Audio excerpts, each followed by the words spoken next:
예, 여러분이 혹시 유럽을 가보시면 유럽의 웅장한 성당들을 보게 됩니다. 어마어마합니다. 여러분이 상상하는 것 이상으로 그 규모가 굉장합니다. 외부뿐 아니라 내부가 엄청납니다. 그런데 제가 성 베드로 성당도 마찬가지고 성당 쾰른 성당 앞에 서서도 제가 그걸 보면서 제가 생각했던 것은 이런 겁니다. 역사적으로 보면 어느 세대는 그런 성전을 지을 만한 세대가 있었습니다. 그러니까 성전을 돈으로 짓는 것이 아니라 사실은 믿음으로 짓는 것인데, 어느 세대는 그 어마어마한 규모의 성전을 짓는 세대가 있습니다. 그 세대는 영적으로 충만한 세대일 것이 분명합니다. 그런데 시간이 지나면 그 성전을 짓는 세대가 지나가고 그 다음에는 지어놓은 것을 유지하는 세대가 있습니다. 그들은 그만한 성전을 지을 만한 믿음, 그릇은 되지 않습니다. 다만 그 규모의 성전을 유지할 뿐입니다. 그냥 유지하는 거예요. 그런데 그 시간이 지나면 그 다음 세대는요, 유지도 못합니다. 그래서 다른 사람들에게 손을 벌려 그 건물을 유지하고 보수해 갑니다. 저희가 유럽을 갔을 때에 유럽의 성전들은 모두 다 그 앞에 도네이션을 좀 해달라고, 보수를 하기 위해서 돈이 필요한데 헌금을 좀 해달라고 입구마다 그 헌금함을 갖다 놨어요. 근데 그걸로는 도저히 유지가 안 되니까 그 다음부터는요, 성전에 들어가는데 관람료를 받아요. 관람료를 받아요. 그걸로 성전을 유지해 가는 거예요. 자, 오늘 우리가 사는 이 시대는 어떤 시대일까요? 제가 여러분에게 서로 복이 있습니다 라고 말했던 것은, 오늘 우리가 사는 이 시대는 새로운 것을 세우고 그리고 확장해 가는 시대라고 하는 것이죠. 할렐루야. 무엇을 아직도 세울 수 있는 믿음이 우리 안에 있는 세대이기에 우리는 복이 있는 사람들입니다. 이쪽 동네는 아멘을 안 하시네요. 우리가 예배당을 새롭게 사실은 꾸미고 가꿀 수 있었던 것은 우리 안에 믿음이 있기 때문이죠. 이 앞에 주차장을 넓혀서 다음 세대가 저곳에 무엇을 하고 싶을 때에 마음껏 할 수 있도록 한 것, 그것은 우리 세대가 여전히 무언가를 할 수 있는 세대이기 때문에 가능한 거죠. 그 옆에 땅을 확보하고 와서 요즘 탁구를 열심히 치고 있는데, 이렇게 할 수 있는 것도 역시 우리 세대가 유지하는 세대가 아니라 여전히 그것을 새롭게 만들고 그리고 봉헌할 수 있는 세대이기 때문입니다. 이 세대를 사는 것이 복이죠. 할렐루야. 우리가 이런 시대를 산다는 것이 우리의 100년의 역사 속에서 복인 것입니다. 다시 한번 인사합니다. 옆 사람 인사합니다. 우리 권사님은 복이 있습니다. 이렇게 한번 인사하시죠.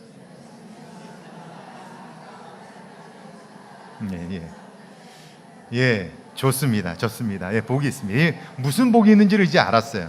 자, 그러면 이것도 뭐 과거 얘기가 다 나오고 있어요. 예. 자, 그러면 오늘 설교를 통해서는 우리가 받은 복을 어떻게 유지하며 어떻게 더 아름답게 성장시켜 갈 것인가 하는 것에 제가 관심하면서 여러분들에게 말씀을 전하려고 합니다.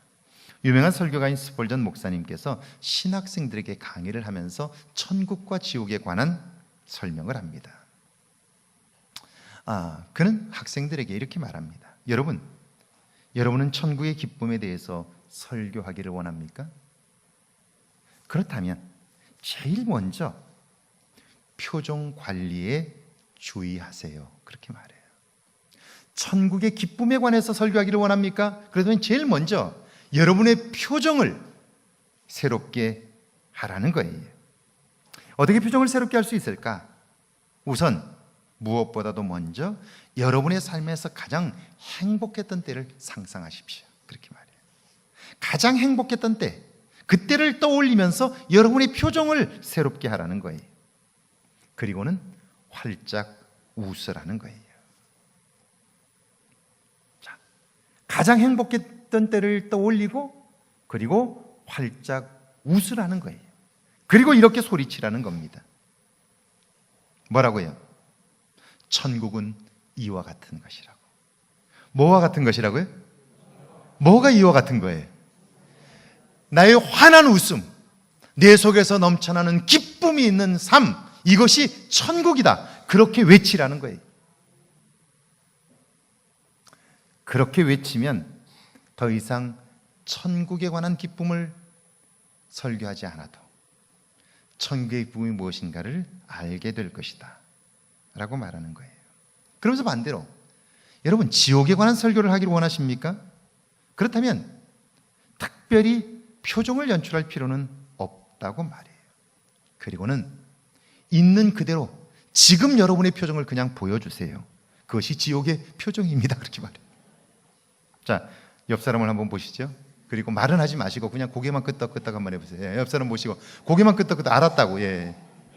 이 표정이 이 표정. 지금 하고 있는 이 표정. 이게 말하지 않아도 지옥의 표정이다. 그런 말이에요.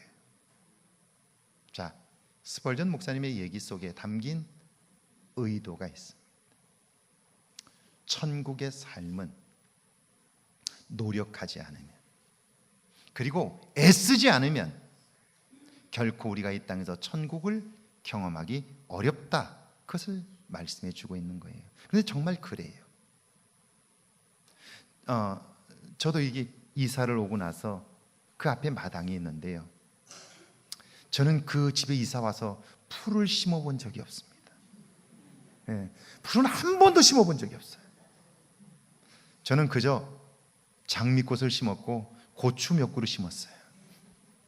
근데 심지도 않은 풀은 엄청나게 나고 장미는 꽃이 딱 한 철밖에 안 피어요. 우리의 심령도 그렇다 하는 것입니다. 그래서 사도 바울은 오늘 우리를 향해서 이렇게 말합니다. 기뻐하라. 내가 다시 말하노니 기뻐하라. 명령입니다. 기뻐하라. 가만히 있으면 기쁨이 온다. 그 얘기가 아니고 기뻐하라. 다시 말하노니 기뻐하라. 항상 기뻐하라. 의식적으로, 의지적으로 기뻐하라. 그런 말이에요. 바울은 옥중에 있어요.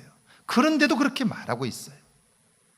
그러면 우리는 이렇게 묻지요. 아니, 어떻게 항상 기뻐할 수 있나? 이렇게 이야기를 해요. 4절은 주 안에서 항상 기뻐하라. 내가 다시 말하노니 기뻐하라. 그렇게 말해요. 그런데 이 말씀은 빌립보 교회 성도들에게 하신 말씀이에요. 성도들 중에서도 특별한 사람을 떠올리고 그들을 향해서 하신 말씀입니다. 그게 2절인데요. 2절에 보면 이렇게 되어 있습니다. 내가 유오디아를 권하고 순두개를 권하노니 주 안에서 같은 마음을 품으라. 이렇게 말해요. 유오디아와 순두개, 이 사람은 둘 다 여성입니다. 빌립보 교회의 여성 지도자들입니다. 그들에게 말하기를 같은 마음을 품으라, 한 마음이 되라. 그렇게 얘기하는 거예요. 여러분, 두 사람이 잘하고 있는데 사도 바울이 너희들 같은 마음을 품어야 돼, 그렇게 얘기했을까요? 같은 마음을 품으라 그렇게 말할 때에는 두 사람이 어떻다는 거예요?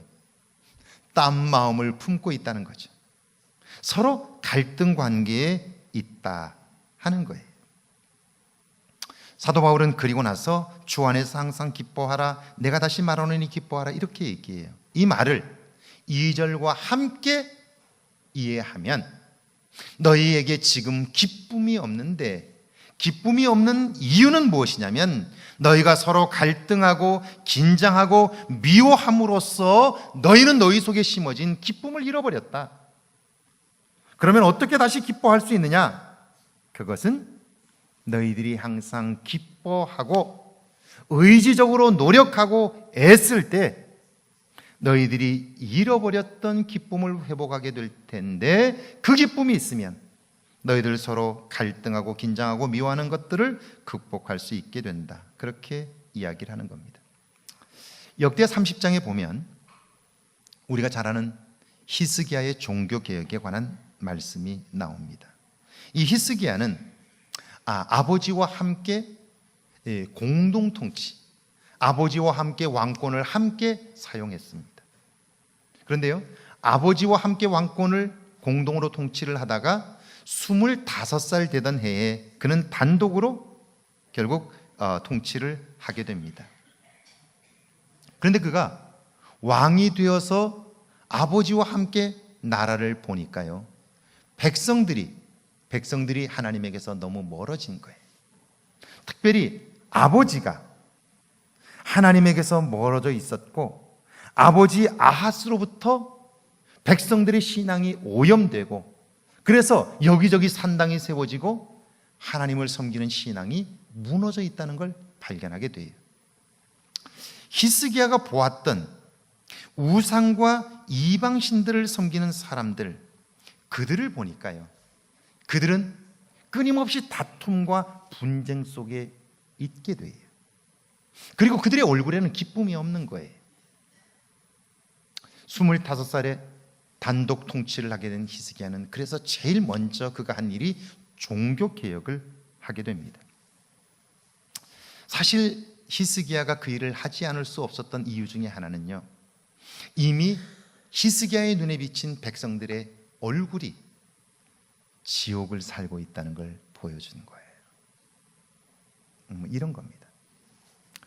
아버지 아하스 왕 때에 이스라엘 백성들은 하나님에게서 멀어졌어요. 그리고 우상을 섬기고 바알의 제단들과 아세라의 산당들에서 그들은 제사를 지냈어요. 그런데요, 하나님을 떠난 그들은 모두 다 우상을 섬기게 되는데, 우상을 섬기는 이유가 뭐냐면 그들은 자기들이 이 땅에서 잘 되기 위해서 복을 비는 거예요. 제가 지난 주간에 설교했는데 현세적 복을 누리는 거예요. 물질을 많이 가지고, 그리고 자기 마음껏 과시하는 것, 이게 현세주의적 삶의 특징인데요, 우상을 섬기기 시작하면서 그들은 모두 다 거기에 빠져버린 거예요. 사실 바알과 아세라 신은요, 풍요의 신이에요. 그들은 이렇게 섬겼어요. 보세요. 바알은 남자 신이고 아세라는 여자 신입니다. 어떻게 이 두 풍요의 신이 함께 이 땅의 풍요를 가져다 줄 수 있을까요? 고대 사람들은 이렇게 생각했습니다. 땅이 언제 풍요로워질까요? 땅이 풍요로워지는 때는요, 하늘에서 비가 넉넉히 내릴 때예요. 하늘에서 비가 넉넉히 내리면 그러면 땅은 풍성해지는 거예요. 자, 그래서 비를 내리는 신 바알과 땅의 풍요의 여신 아세라가 함께 만나면 이 땅에 풍요가 온다고 믿은 거예요. 그리고 그 비를 신들의 교합, 부부관계, 이렇게 본 거예요. 그러니까 바알과 아세라를 섬기는 신전에는 그걸 상징하는 일들이 있었던 거예요. 그곳에는 성창, 거룩한 창녀들이 성전에 있었고요, 그들과의 성적 결합을 통해서 이 땅에 풍요가 온다고 믿었기 때문이에요. 그 사회는 성적으로 문란하고 타락한 사회가 될 수밖에 없어요. 그뿐 아니라 풍요가 그들의 삶의 목적이 되어버리니까요, 서로 더 많이 가지겠다고 아우성을 쳐요. 여러분, 이 세상의 물질이라고 하는 것은 한계가 있어요. 파이가 결정이 되어 있는 거예요. 여러분, 피자를 한쪽 사면 피자를 아무리 잘 잘라도 8쪽, 10쪽밖에 안 돼요. 그 이상 되지 않아요. 그 한계가 있는 8쪽, 10쪽을 가지고 함께 나눠 먹어야 한다면 서로 많이 가지려고 싸울 수밖에 없는 거예요. 보세요. 풍요를 위하여 성전에 있는 창녀들과 함께 관계를 함으로써 성적으로 타락하죠. 더 많이 가지겠다고 아우성을 치게 되니까요, 사람이 사람을 죽이고 하는 일들이 벌어지죠. 폭력이 난무하게 되죠. 그리고 욕심이 지배하게 되니까요, 사람을 사람으로 대접하지 않게 돼요. 그 사회는 망할 수밖에 없는 거예요. 히스기야가 이걸 본 거예요. 그러다 보니까 한두 사람의 승리자와 다수의 패배자가 그 사회에는 있을 수밖에 없어요. 가져도 상대적으로 빈곤감을 느끼게 되니까요, 자기 자신을 한탄하고 더 많은 사람만 계속해서 보게 되니까요, 만족감은 없는 거예요. 그들의 얼굴은 모두 다 지옥이에요. 제가 지난번 설교했는데 기억하시나요? 풍요를 쫓은 오늘 이 시대의 젊은이들이 삶은 굉장히 좋아졌어요. 이 땅의 역사 속에서 이렇게 좋은 차를 타본 적이 없어요. 이렇게 좋은 집을 살아본 적이 없어요. 이렇게 좋은 옷을 입어본 세대가 없습니다. 그런데 그 모든 풍요를 누리는 젊은 세대가 하는 말이 뭡니까? 헬 조선이에요. 이 땅은 지옥이라는 거예요. 그래서 이 땅을 떠나겠다는 거예요. 미국으로 이민을 많이 가요. 제가 미국에서 살았잖아요. 13년을 살았잖아요. 여러분, 미국에 사는 교포들이 하는 말이 이겁니다. 내가 만약 한국에서 이렇게 살았다면 나는 아마 지금보다 배나 더 부자가 됐을 거라고 그래요. 장난이 아닙니다.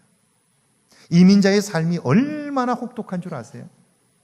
여기서 사는 것 아무것도 아닙니다. 노동 강도로 비하면 배나 더 어렵습니다. 정말 힘들어요. 그러니까 그분들이 하나같이 미국에서 살면서 그래요. 내가 이렇게 한국에서 살았으면 아마 떵떵거리는 부자가 되었을 거라고 그래요. 이민 미국으로 가지만 가서 보면 알 거예요. 그렇게 만만하지 않아요. 히스기야는 기쁨을 잃어버린 그 세대 사람들에게서 소망은 오직 하나님께 있다는 사실을 발견해요. 그래서 그는 제일 먼저 왕이 되자마자 종교개혁을 합니다. 성전을 수리하고요, 그리고 그 백성들이 잃어버렸던 절기를 다시 회복하고요, 하나님께 제사를 드립니다. 온 백성이 나와 하나님께 가슴을 찢고 통회하면서 제사를 드려요. 성경은 그 제사 후에 그 백성들의 변화, 그 사회의 변화를 이렇게 설명해요. 예루살렘에 큰 기쁨이 있었으니 이스라엘의 왕 다윗의 아들 솔로몬 때로부터 이러한 기쁨이 예루살렘에 없었더라. 성전에서 제사를 드림으로 기쁨을 회복하기 전까지 그들은 풍요를 쫓았고 그들은 나름대로 자기의 욕망을 쫓아 살았지만 그들은 기쁨을 다 잃어버렸던 거예요. 그들 속에는 기쁨이 없었던 거예요.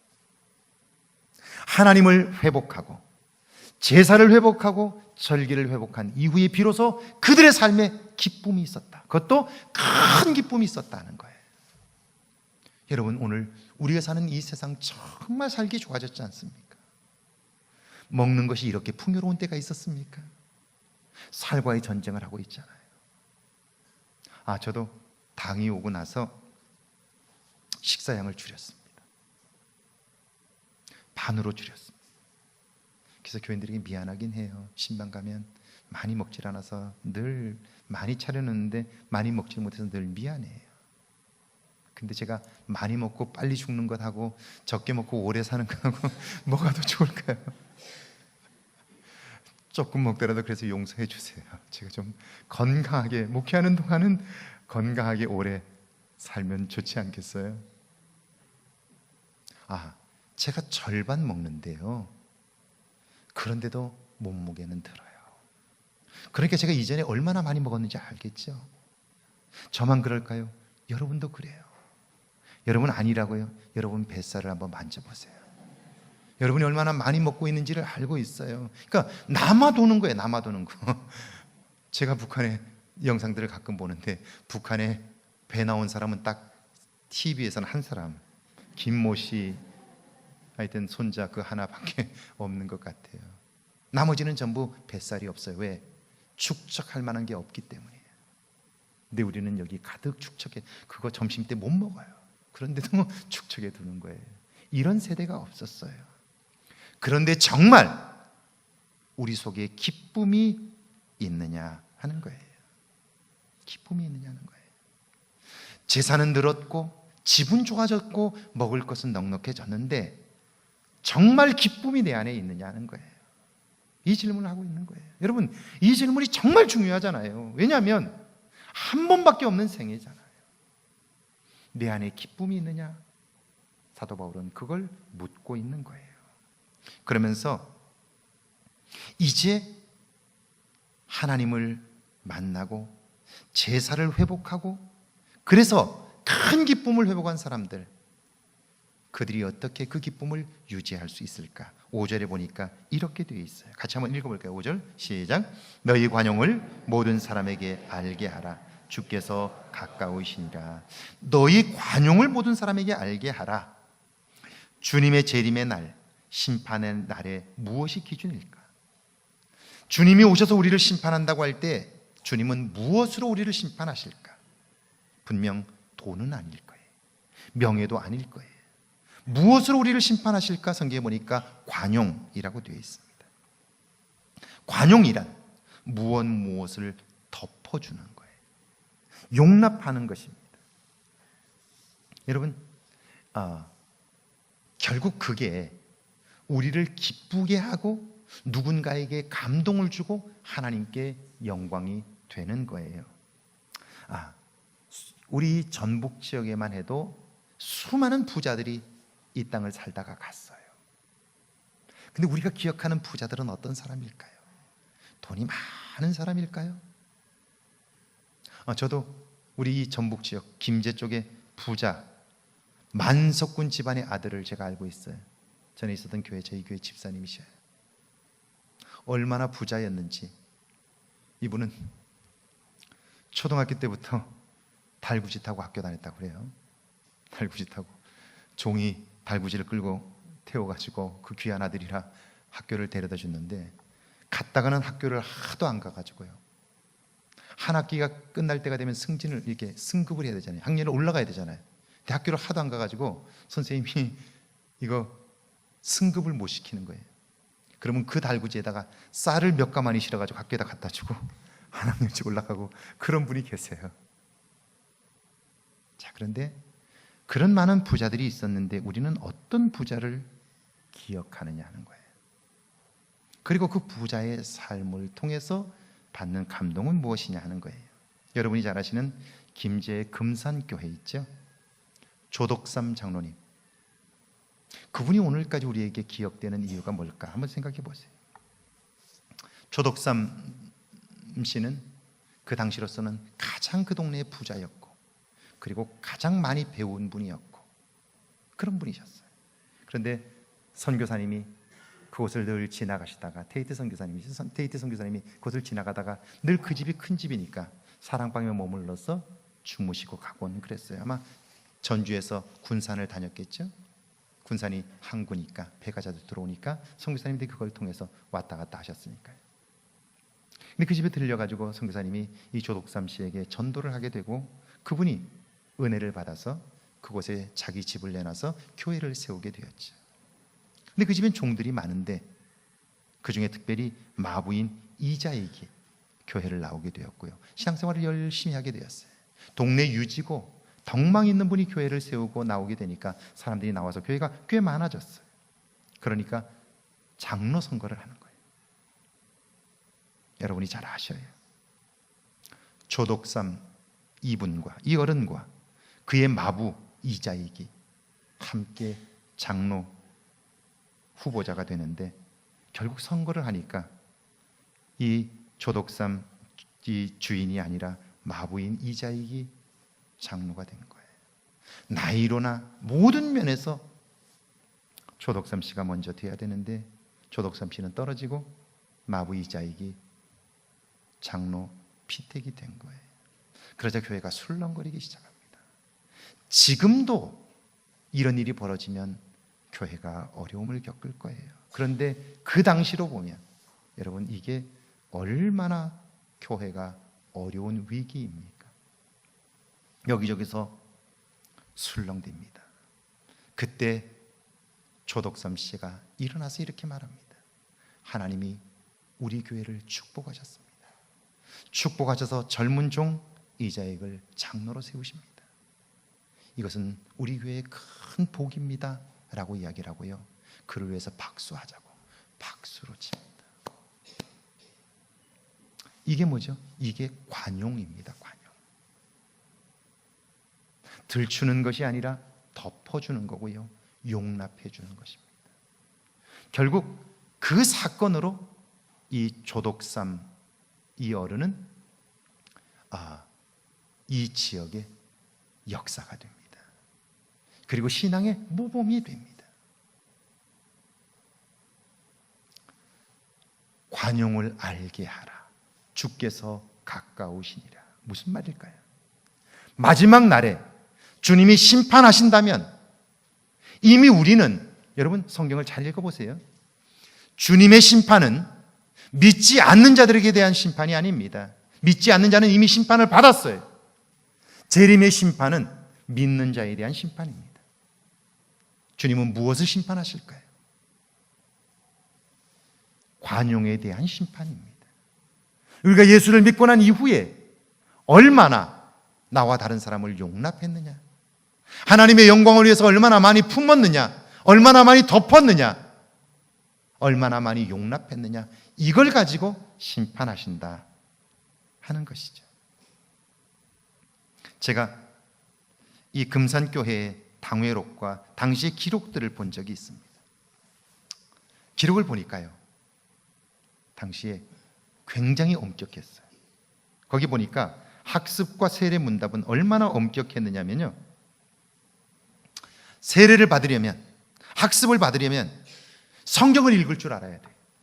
근데 그 당시에 성경을 읽을 줄 아는 분들이 교회 안에 몇 분이나 계셨겠어요. 그런데요, 성경을 읽을 줄 모르면 세례를 주질 않았어요.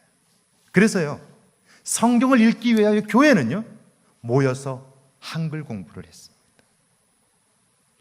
그리고요, 술과 담배를 끊지 않으면 세례를 받을 수 없었고요, 양조장 하시는 분 옛날엔 꽤 많았어요.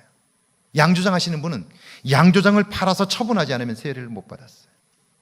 첩이 있는 분은 첩을 정리하지 않으면 세례를 주지 않았어요. 그러니까 혹시 세례받기 원하시는 분은 빨리 첩을 정리하시기 바랍니다. 양조장 하시는 분 빨리 양조장 처분해야 돼요. 그 당시엔 그랬어요. 엄격했어요. 엄격했어요. 자, 관용, 이것이 없으면 여러분 결국 우리는 마지막 날을 준비하기 어렵다. 성경 그렇게 말해요. 그리고 나서 6절과 7절에 이렇게 되어 있어요. 같이 한번 읽어볼까요? 시작. 아무것도 염려하지 말고 다만 모든 일에 기도와 간구로 너희 구할 것을 감사함으로 하나님께 아뢰라. 그리하면 모든 지각에 뛰어난 하나님의 평강이 그리스도 예수 안에서 너희 마음과 생각을 지키시리라. 할렐루야. 자, 어떻게 기쁨의